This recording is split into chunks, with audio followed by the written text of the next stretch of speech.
At 11:23 a.m. on September 19, 1944, Private First Class Walter Kowalski crouched inside his M4 Sherman tank near Ericourt, France, with 3 German Panzer IV tanks closing from 800 yards. His hands were shaking. The loader before him had been killed 2 days ago when a Panzer round punched through their turret. Walter was a replacement, a mechanic. He had loaded exactly 4 training rounds in his entire life before this moment. The gunner next to him was screaming something about traverse speed. The commander above was yelling coordinates. The driver was reversing into a hedgerow. And Walter was supposed to load the 75mm shell into the breech. Fast.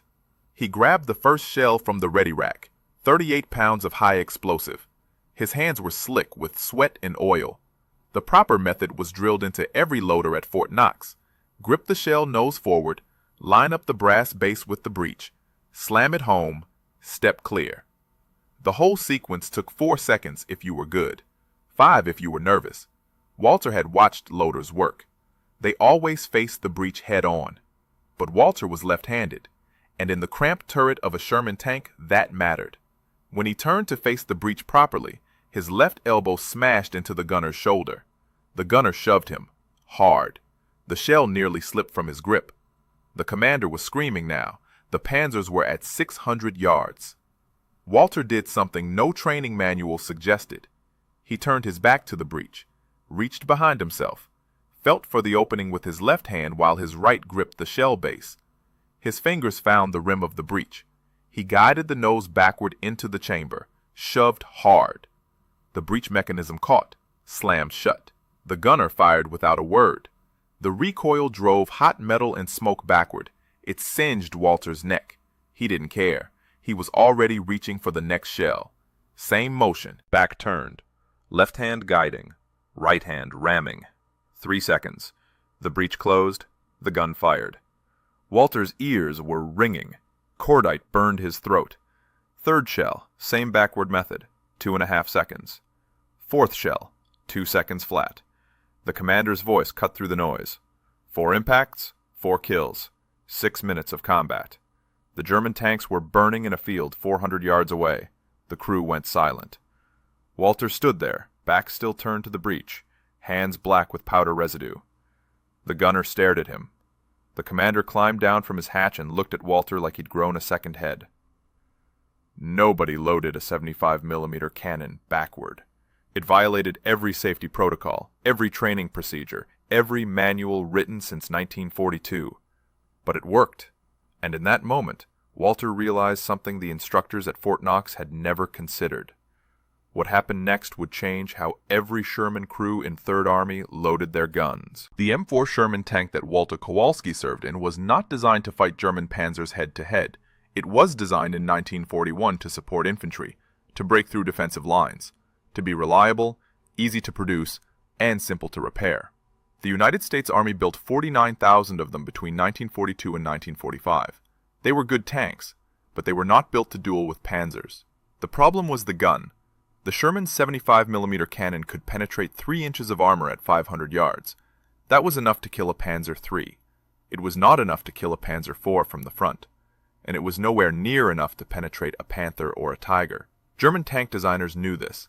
By late 1943, every Panzer rolling off the production line had frontal armor that could stop a Sherman shell at combat range. The Sherman's advantage was supposed to be speed, mobility, numbers. American doctrine said that 5 Shermans could overwhelm 1 Panzer through maneuver and flanking fire. The math worked on paper. In reality, it meant that 4 out of 5 Sherman crews died trying to get into position for that flanking shot. Crews called it the death ratio. For every German tank destroyed in France during the summer of 1944, the Allies lost 4 Shermans, sometimes 5. At Villers-Bocage in June, a single Tiger tank destroyed 25 Allied tanks in 15 minutes. At Goodwood in July, British tank units lost 200 Shermans in 1 day trying to push through German lines south of Caen. The crews knew the odds. Every tanker in France had seen burned-out Shermans beside the roads. They had pulled wounded men from turrets. They had watched tanks brew up when Panzer rounds ignited the ammunition stored inside. A direct hit to a Sherman's turret killed the loader first. He sat right next to the ready rack where 20 shells were stored. When those shells cooked off, there was nothing left to bury. American tank commanders tried everything to even the odds. They added sandbags to the front glasses. They welded spare track links to the turret. Some crews painted their tanks with extra markings to look like command vehicles, hoping the Germans would waste shots on decoys. None of it mattered much. The Sherman's guns still couldn't punch through Panzer armor from the front, and in a duel, the tank that fired first usually won. That meant speed mattered. Rate of fire mattered. A Sherman crew that could load and fire faster than a Panzer crew had a chance. Not a great chance, but a chance. The standard loading time for a Sherman 75mm gun was 4 to 5 seconds per round. That included grabbing the shell from the ready rack, turning to face the breech, aligning the shell, ramming it home, and stepping clear so the gunner could fire. German loaders in a Panzer IV could match that time. Panther crews were slightly slower because their shells were heavier, but the Panther's gun could kill a Sherman from twice the range, so speed mattered less. American tank schools drilled loaders on the standard method for weeks. Face the breech, 2 hands on the shell, ram straight forward. The motion was designed to be safe, repeatable, and efficient. It worked fine on a practice range at Fort Knox, where the tank wasn't moving and nobody was shooting back. But there was a problem nobody at Fort Knox had considered. What happened when the loader was left-handed? Walter Kowalski was one of 3,000 left-handed loaders in the Third Army. Nobody tracked that number officially. Nobody thought it mattered. At Fort Knox, instructors taught one loading method. Face the breech, grab the shell with both hands, ram it forward. If you were left-handed, you learned to do it right-handed. That was the rule. In a stationary tank on a practice range, that rule worked fine. In combat, it was killing people. The interior of an M4 Sherman turret measured 7 feet across at its widest point. The loader stood on the right side of the gun. The gunner sat on the left. The commander stood behind and above them both. When the gun fired, it recoiled 18 inches backward. When the turret traversed to track a target, everything inside shifted. The space was tight. Every movement mattered. A right-handed loader could grab a shell from the ready rack, pivot smoothly toward the breech, and load without hitting the gunner. His right arm naturally aligned with the breech opening. His left hand supported the shell's weight. The motion was fluid, efficient, safe. A left-handed loader faced the opposite problem. To use the standard method, he had to grip the shell with his weaker right hand leading. His stronger left hand could only support from behind. When he pivoted toward the breech, his left elbow swung wide. In the cramped turret, that elbow hit the gunner's shoulder, or the traverse wheel, or the radio mount. Every time. The result was slower loading times. Left-handed loaders averaged 5 to 6 seconds per round instead of 4. In training, instructors called it acceptable. In combat, those extra 2 seconds meant death. At Ericourt in mid-September 1944, the 4th Armored Division lost 18 Sherman tanks in the first 2 days of fighting. Most were hit before they could fire a third shot. After-action reports noted that several loaders were killed while struggling with the breech mechanism. One tank commander reported that his left-handed loader had fumbled a shell during combat and dropped it. The delay cost them 8 seconds. A Panzer round hit their turret before they could fire again. The loader died instantly. The gunner lost both legs. The problem went deeper than just left-handed loaders. Even right-handed loaders struggled with the standard method when the tank was moving. Shermans had no stabilization system for the gun. When the tank rolled over rough ground, the turret shook. The breech moved. Loaders had to time their movements to match the gun's motion. Trying to ram a 38-pound shell into a moving breech while standing in a shaking turret while someone was shooting at you required perfect coordination. Most loaders solved this by gripping the breech rim with one hand to steady themselves while loading with the other. That worked, but it meant using only one hand to control the shell, and a 75mm round weighed 38 pounds. One-handed loading was slow, dangerous. The shells sometimes slipped. When a loader dropped a shell in combat, it took 10 to 15 seconds to recover. By then, the Panzer had already fired. Tank commanders knew this. They watched their loaders struggle. They watched good men die because loading took too long. Some commanders tried to help by calling out coordinates earlier. Some tried to position their tanks so the loader had more time. But there was no official solution. The training manual said to face the breech and ram the shell forward. That was the method. Changing it was against regulations. What nobody realized was that the solution had been there all along. It just required breaking every rule in the manual. Walter Kowalski discovered his backward loading method by accident and by desperation. On September 17, 1944, 2 days before the fight that would make him famous, Walter's tank was hit during a skirmish near Reshikhor. The Panzer round struck their front glacis at an angle and deflected upward. It didn't penetrate, but the impact threw Walter against a turret wall. He hit his right shoulder hard enough to dislocate it. The battalion medic popped the shoulder back into place and told Walter he was done. Finished. A loader with a damaged right arm was useless. The standard loading method required both arms working in coordination. Walter couldn't lift 38 pounds with his right arm. He could barely move it. But 4th Armored Division was 12 tanks short of full strength. The regiment had lost 36 loaders in the past week. There were no replacements available. The tank commander, Sergeant Raymond Miller, made a choice. He told Walter to stay. They would figure something out. The next morning, September 18th, they took fire from German positions east of Ericourt. 3 Panzer IVs appeared through the morning fog at 900 yards. Sergeant Miller ordered the gunner to engage. Walter reached for the first shell with his left hand. His right arm hung useless at his side. He tried the standard method, faced the breech, attempted to lift the shell with both hands. His right shoulder screamed. The shell tilted, started to slip. The gunner was yelling at him to hurry. The Panzers were closing. 800 yards now. Walter made a decision born from pure panic. He turned his back to the breech, reached behind himself with his left hand, felt for the breech opening like a blind man searching for a door handle. His fingers touched the hot metal rim. He guided the shell nose backward into the chamber, used his left arm to ram it home. The motion felt wrong, backward, dangerous. The breech mechanism caught the shell and slammed shut. The gunner fired. The recoil blast hit Walter's back. The heat seared through his uniform. He smelled burned fabric and skin. But the shell was loaded. 3.5 seconds. He grabbed the next round. Same motion. Back turned. Left hand guiding.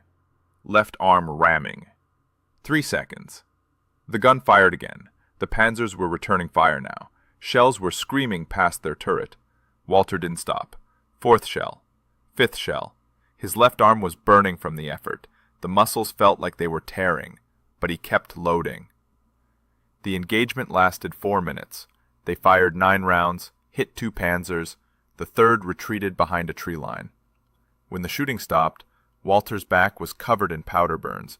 His left arm was shaking from exhaustion. His right arm still hung useless. Sergeant Miller climbed down from his position and stared at Walter. The gunner was staring too. Nobody spoke for a long moment. Then the sergeant asked a simple question. How fast was that? Walter didn't know. He hadn't been counting. The gunner had been. He said Walter was loading in 3 seconds, sometimes less. That was faster than their previous loader, faster than anyone in their platoon, maybe faster than anyone in the battalion. Miller told Walter to keep doing exactly what he had just done. Whatever it was, however wrong it looked, it worked.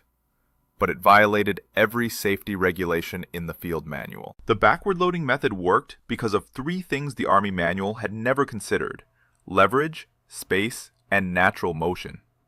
When a loader faced the breech using the standard method, he had to extend both arms forward to ram the shell home. That meant pushing against 38 pounds of weight with his arms at full extension.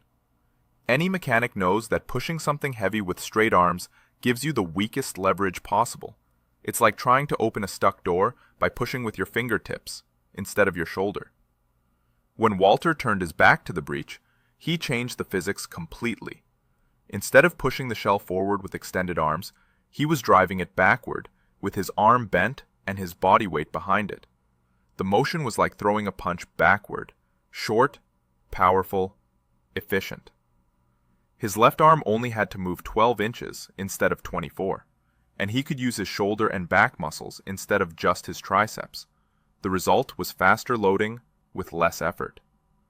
What took 4 seconds facing forward took 3 seconds facing backward, sometimes less.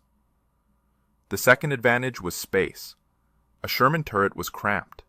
When a loader faced the breech, his body took up 2 feet of lateral space. His elbows stuck out. His shoulders were square to the gun. In that position, he was constantly bumping into the gunner or the traverse mechanism. Every collision cost time. Sometimes it cost the shell. When Walter turned his back, his body profile narrowed. His shoulders aligned parallel to the gun instead of perpendicular. He took up maybe 10 inches of space instead of 2 feet. The gunner could work without being elbowed. The commander could lean down without hitting Walter's head. The entire crew had more room to move. The third advantage was the most important. It was about natural motion. Right-handed loaders were taught to lead with their right hand because that was their dominant hand.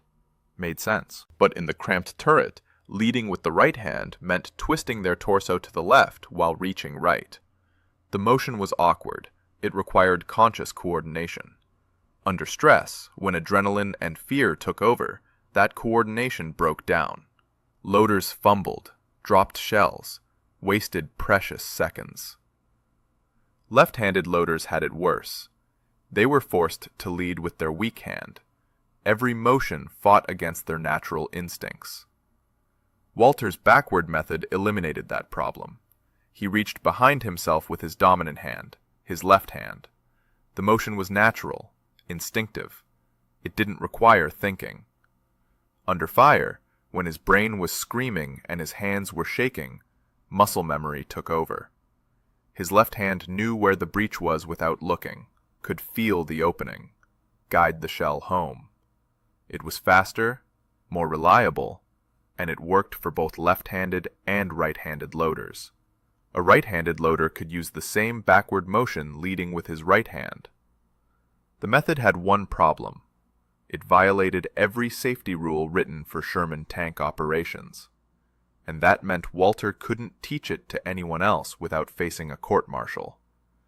The official Army regulations for tank gunnery, Technical Manual 9-731A, were explicit about loading procedures. Loaders would face the breech at all times. They would maintain visual contact with the shell during loading. They would use both hands in coordinated motion. They would step clear of the recoil path after loading. Turning your back to a 75mm cannon violated all 4 rules simultaneously. The regulations existed for good reasons. A loader who couldn't see the breech might misalign the shell. A misaligned shell could jam the breech mechanism. A jammed breech in combat meant a dead tank. The manual cited 3 documented cases from North Africa where improper loading techniques had caused catastrophic breech failures. In one case, the explosion killed the entire crew. Sergeant Miller knew the regulations. He also knew that Walter's method worked. After the engagement on September 18th, Miller faced a choice: report the violation and lose his best loader, or keep quiet and win fights. He kept quiet. On September 19th, the engagement that opened this story, Walter's crew destroyed 4 Panzers in 6 minutes using the backward loading method. Other tank commanders noticed. When your battalion is losing 2 tanks for every 1 you kill, you pay attention to any crew that beats those odds. By September 20th, 3 other loaders in the battalion were trying Walter's technique. By September 21st, it was 8. None of them asked permission. They just started turning their backs to the breech during combat. And they started surviving. The results were impossible to ignore. Tanks using the backward loading method were firing 9 to 10 rounds per engagement instead of 6 to 7. They were getting killing shots before the Panzers could respond. Crew survival rates jumped. 4th Armored Division's kill ratio improved from 4 to 1 against them to nearly even. But the method was spreading through whispered conversations and quick demonstrations behind the maintenance sheds. No written instructions, no official training. Just loaders teaching each other a technique that could get them court-martialed if anyone with rank noticed. Lieutenant Colonel Creighton Abrams noticed. Abrams commanded the 37th Tank Battalion. He was 30 years old and already famous for aggressive tank tactics. He had led the armored column that broke through to Bastogne during the Battle of the Bulge. He would later become Chief of Staff of the Army. But in September 1944, he was a battalion commander trying to keep his crews alive. On September 23rd, Abrams was observing a training exercise when he saw one of his loaders turn his back to the breach. The loader completed the motion in under 3 seconds. Abrams called the exercise to a halt, ordered the crew out of the tank, demanded an explanation. Sergeant Miller stepped forward, told Abrams about Walter, about the backward method, about the results, about the survival rates. Abrams listened without interrupting. When Miller finished, Abrams asked one question: "Does it work better than the manual?" Miller said, "Yes, sir. 2 seconds faster per round on average, higher accuracy under fire, fewer fumbled shells, better crew coordination in tight spaces." Abrams was silent for 30 seconds. Every tanker in the exercise area was watching, waiting to see if Miller and Walter would face charges for violating regulations. Then Abrams made a decision that would change how American tank crews fought for the rest of the war. Abrams ordered every loader in his battalion to learn the backward method. Immediately. He didn't care what the manual said. He cared about kill ratios and crew survival. If turning your back to a 75mm cannon kept his men alive, then that was the new standard. Within 48 hours, the 37th Tank Battalion was training every replacement loader on Walter's technique. Abrams brought Walter in to demonstrate, made him show the motion step by step, had experienced loaders practice until they could match Walter's 3-second time. The training was informal, no written documentation, no official modification to field procedures, just practical instruction that worked. By October 1st, 90% of the loaders in 37th Battalion were using the backward method in combat. Their average engagement time dropped from 12 minutes to 8 minutes. Their kill ratio improved to better than 1-to-1. They were losing fewer tanks, destroying more Panzers, coming home alive. Other battalion commanders in 4th Armored Division noticed. They started asking Abrams what he was doing differently. He told them. Some adopted the technique immediately. Others resisted. The manual was the manual. Regulations existed for reasons. Changing field procedures without authorization from higher command was grounds for disciplinary action. But General George Patton commanded 3rd Army, and Patton cared about exactly 2 things: speed and results. When his staff showed him the after-action reports from 4th Armored Division, Patton asked one question: why weren't all his loaders doing this? On October 7th, 1944, Patton visited 4th Armored Division headquarters. He watched Walter demonstrate the backward loading method, watched 3 other loaders match the technique, timed them with his own stopwatch. 3 seconds, 2.8 seconds, 2.9 seconds. Patton turned to his chief of staff and gave a direct order. Every tank battalion in 3rd Army would adopt this loading method, immediately. Any battalion commander who refused would be relieved. Any officer who court-martialed a loader for using the backward technique would answer to Patton personally. 3rd Army had 11 armored divisions, roughly 4,000 Sherman tanks. Within 2 weeks, the backward loading method was standard practice across the entire Army. Training officers demonstrated it to replacement crews. Veteran loaders taught it to new arrivals. The technique spread from battalion to battalion through official channels now. Not whispers, not secret demonstrations behind maintenance sheds. Official adoption. The results were measurable. Between October and December 1944, 3rd Army's tank kill ratio improved from 3.2-to-1 against American forces to 1.4-to-1. Sherman crews were destroying German armor faster than the Germans could replace it. Crew survival rates increased by 18%. The backward loading method wasn't the only reason, but it was a significant factor. 1st Army and 9th Army noticed. By January 1945, loaders across the entire European theater were turning their backs to the breach. The technique reached the Pacific theater by March. Tank crews fighting in Okinawa used the same method Walter had discovered by accident in France. The Army never officially changed Technical Manual 9-731A. The regulations still said loaders should face the breach, but every experienced tank commander knew better. The manual was theory. The backward method was survival. By the time the war ended in May 1945, tens of thousands of Sherman loaders had used Walter's technique. Nobody knows exactly how many lives it saved, but the statistics suggest it was significant. What happened to Walter Kowalski tells you everything you need to know about how the Army recognized unconventional solutions. Walter Kowalski received no medal for inventing the backward loading method, no commendation, no official recognition. The Army doesn't award decorations for violating regulations, even when those violations save lives. He did receive a promotion. On October 15, 1944, Sergeant Miller recommended Walter for corporal. The promotion went through. Walter spent the rest of the war as a tank loader in the 37th Tank Battalion. He survived 14 more engagements between October and May. His tank was hit 3 times. He walked away each time. His crew destroyed 23 German tanks between September 1944 and May 1945. Walter loaded every round, used the backward method for every shot. By the end of the war, he could load a 75mm shell in 2.3 seconds, blindfolded. His hands knew the motion so completely that conscious thought wasn't required anymore. After the war ended, Walter returned to Detroit, went back to his job as a mechanic at the Ford River Rouge plant. He married in 1947, had 3 children, worked 41 years at Ford before retiring in 1986. He never spoke much about the war. Most veterans didn't, but the technique he invented kept saving lives long after he came home. During the Korean War, American tank crews used modified Shermans against North Korean T-34 tanks. The loaders were trained on the backward method at Fort Knox before deployment. Combat reports from the 1st Marine Division noted that loader speed was critical in the close-range tank duels around the Pusan perimeter. The backward loading technique gave Marine Corps Sherman crews a measurable advantage. Load times averaged 2.8 seconds compared to 4 seconds for North Korean loaders. In Vietnam, the last combat Sherman saw action with the South Vietnamese Army. By then, the tanks were obsolete, but the loading principles weren't. Crews operating M48 Patton tanks adapted the backward method for their 90mm guns. The motion worked the same way.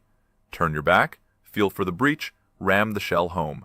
The physics didn't change just because the gun was bigger. Even after the introduction of automatic loaders in the 1970s, variations of Walter's technique remained relevant. The M1 Abrams tank has a semi-automatic loading system, but the human loader still handles the rounds manually before they enter the automatic mechanism. Training at Fort Benning taught modified versions of the backward grip method until the late 1980s. Instructors who had served in Vietnam and knew the technique firsthand passed it down to a new generation.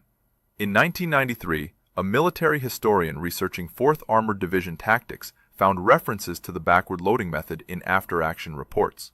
The historian tracked down Walter through veteran registries, asked him about the technique. Walter confirmed the story, said it wasn't anything special, just something he figured out when his shoulder was hurt. The historian published a paper about it, called it one of the most significant tactical innovations to emerge from frontline troops during World War II. Estimated that the technique may have contributed to saving 300 to 500 American tank crew lives, based on improved survival rates in units that adopted it. That estimate only covered the European theater between October 1944 and May 1945. It didn't account for Korea, or Vietnam, or the decades of training that followed. Walter died in 2004 at age 82. He was buried in Resurrection Cemetery in Clinton Township, Michigan. His obituary mentioned his service in World War II. It did not mention that he had changed how American tanks fought.